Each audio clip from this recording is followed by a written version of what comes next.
Hey, Johnny Mullet here with another video.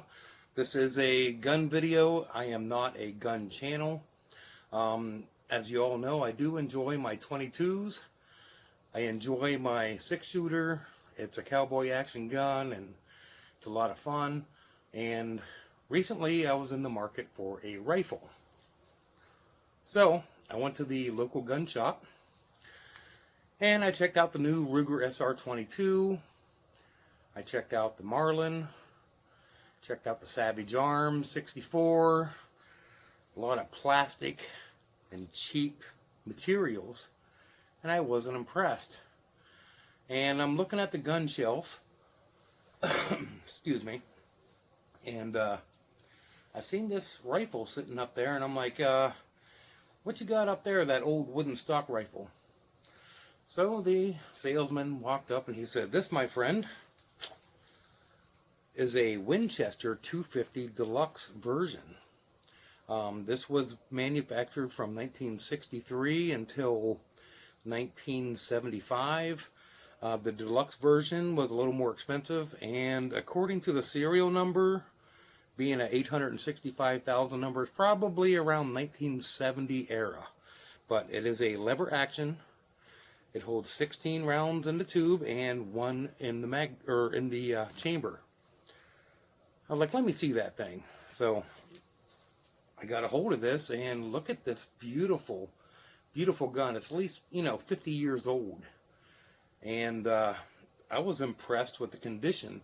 As you can see, this thing, for being 50 years old or more, it's absolutely mint.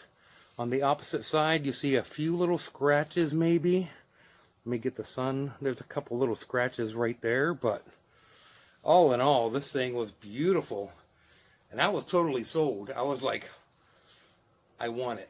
So instead of buying a brand new 22 rifle, I ended up with a 50-plus-year-old lever action cowboy gun. But hey, it kind of matches my revolver, which is pretty cool too. So anyway, there's like no warranty on a used gun. They never test fire, so I took my chances and I brought it home. And I fired a lot of 22. This thing will fire 22 long rifle, 22 long and 22 short. And it weighs like 5 pounds. There's not a lot of history or information on the internet about this particular rifle.